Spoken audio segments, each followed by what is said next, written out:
दिन होना चाहिए मंगलवार। कौन सा दिन होना चाहिए? जम के बोलो जरा। मंगलवार का।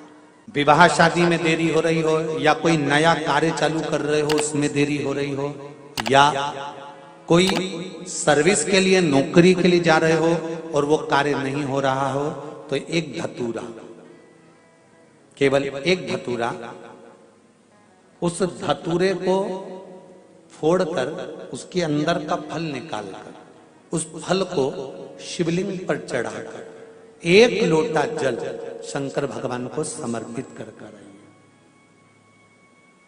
दिन होना चाहिए मंगलवार। कौन सा दिन होना चाहिए? जम के बोलो जरा।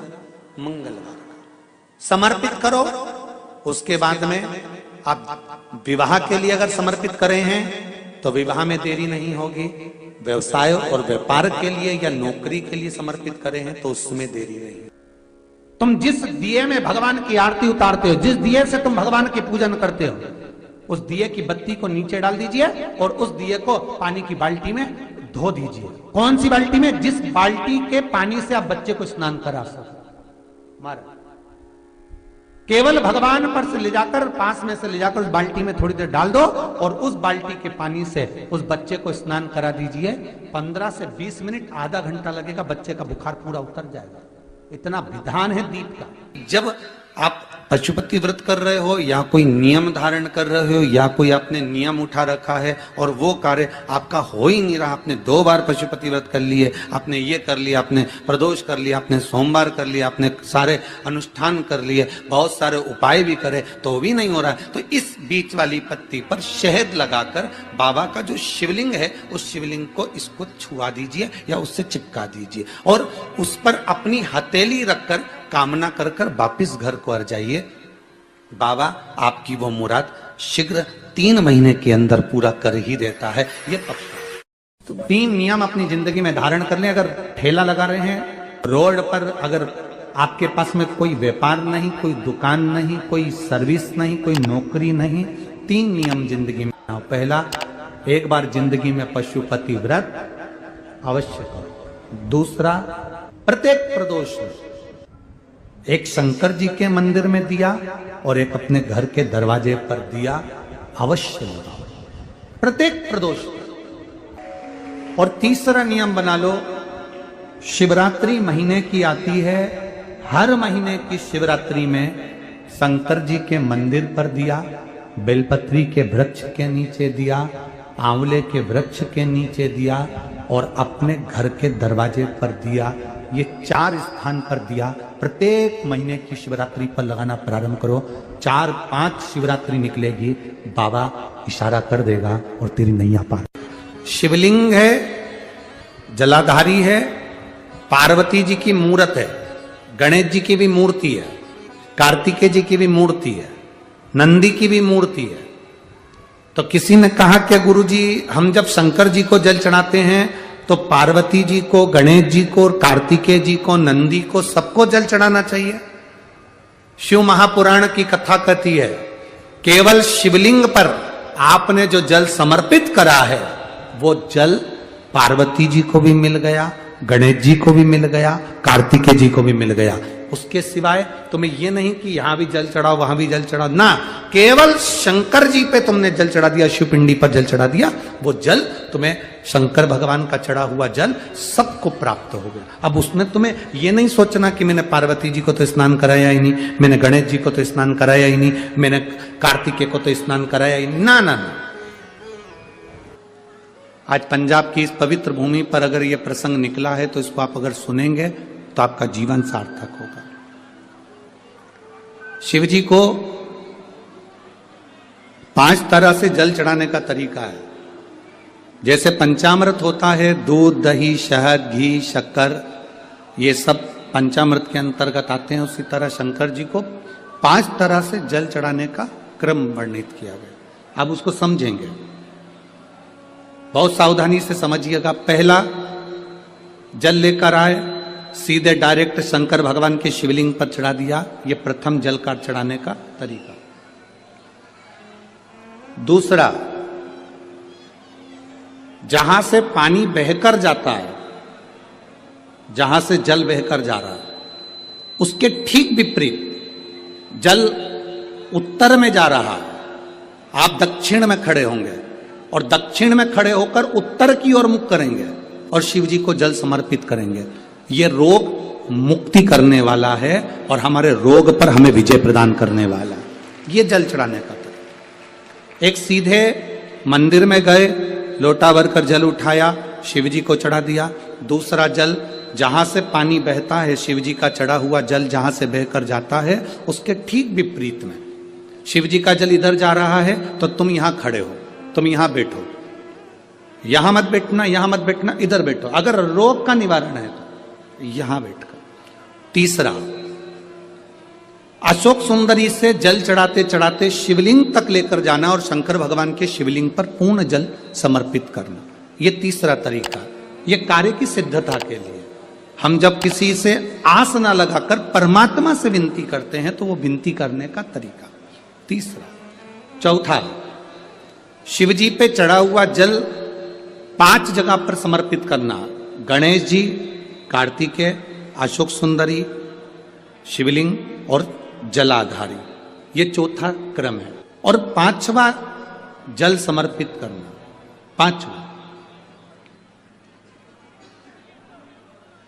5वें नंबर का जल।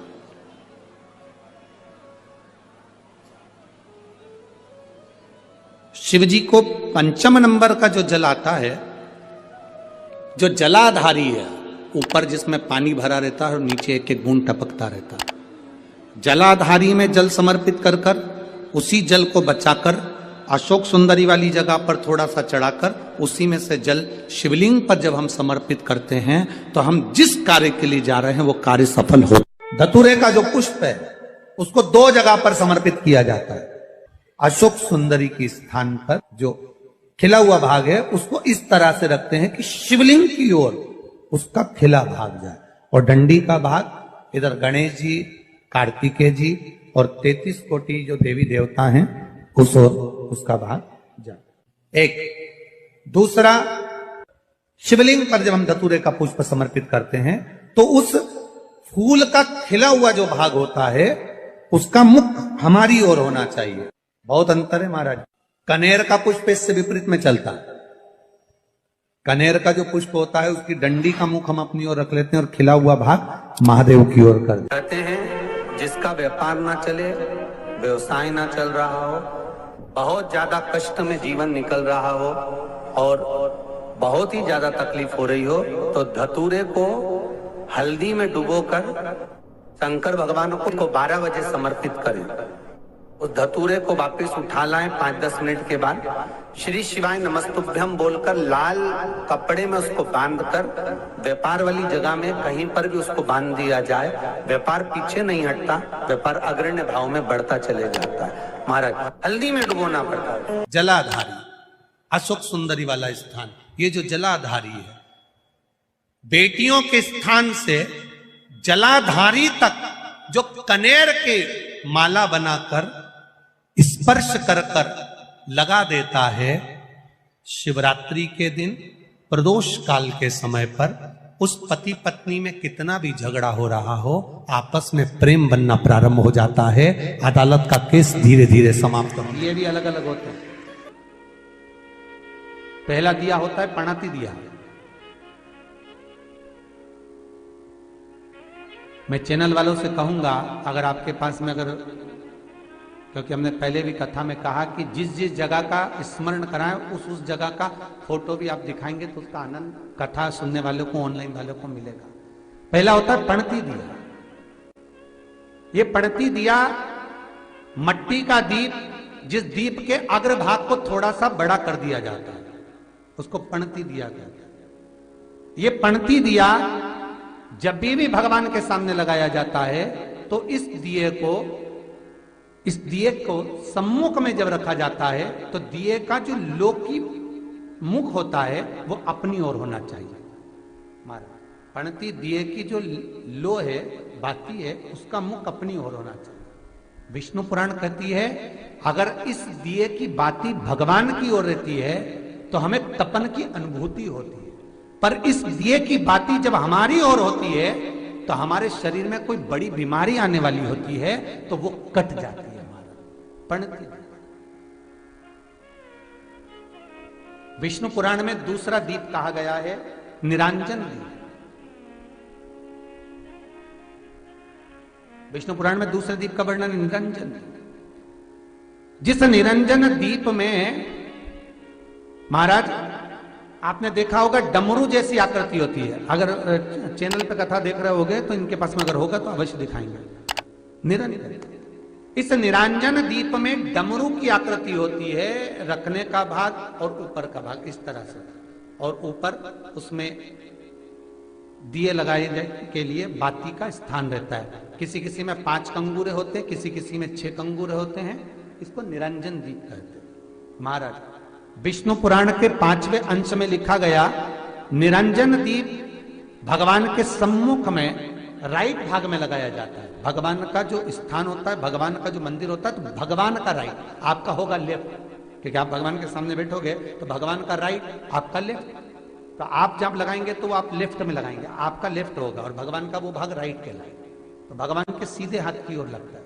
माना निरंजन, निरंजन दीप कभी भी तेल का नहीं लगता। माना निरंजन दीप कभी भी तेल का नहीं लगेगा। हाँ, यह हो सकता है कि बटी निरंजन जो दीप होता है उसमें तेल डाल सकते हैं। बटी निरंजन दीप जो होता है उसमें कंगूरे नहीं होते। बटी निरंजन दीप केवल गोल होगा, ऊपर से डमरू जैसी आकृति होगी, डमरू जैसा होता है, ऊपर से उसमें कहीं कंगूरे नहीं होते। महाराज अगर आप चैनल पे देख रहे होंगे तो बटी निरंजन दीप का भी वर्णन आपको दिखाया जा रहा होगा। बटी निरंजन जो दीप होता है वो केवल डमरू की आकृति में होता है, उसमें कोई कंगूरे नहीं होते। पर निरंजन जो दीप होता है उसमें कंगूरे होते हैं। तो जो निरंजन दीप होता है उसमें कभी तेल नहीं डाला जाता। निरंजन दीप को हमेशा घृत से ही लगाया जाता है। पर बटी निरंजन जो दीप होता है उसमें आप तेल डाल सकते हैं। बटी निरंजन दीप जो लगाएंगे वो तेल का लगा सकते हैं, पर निरंजन में कभी तेल नहीं डाला जाता। क्यों नहीं डालते? विष्णु पुराण कहती है निरंजन दीप के अंदर अगर तेल की बाती लगाकर लगाया जाता है तो 1 रुपया कमाते हैं, 1.25 रुपये खर्च होगा। घर में 10 लोग भी कमा कर लाएंगे तो पैसा नहीं दिखेगा, घर में रुपया टिकता नहीं है। अर्थात निरंजन दीप में आप तेल की बाती लगा रहे हो, ये सिद्ध हो चुका है। और महाराज बटी निरंजन जो दीप होता है उसके अंदर आप तेल डालकर जला सकते हो। बटी निरंजन जो दीप होता है ये आप किसी भी स्थान पर लगाओगे, सबसे पहले पितृ इससे भाग ग्रहण करते हैं, देवता को देते हैं, देवता उससे भाग ग्रहण कर कर कुबेर को प्रदान करते हैं, कुबेर उससे भाग लेकर शिव को प्रदान करता है। भगवान शंकर बटु भैरव को कहकर घर का उद्धार करते हैं, इसीलिए उसको कहते बटी निरंजन। इसमें कंगूरे नहीं होते। महाराज बटी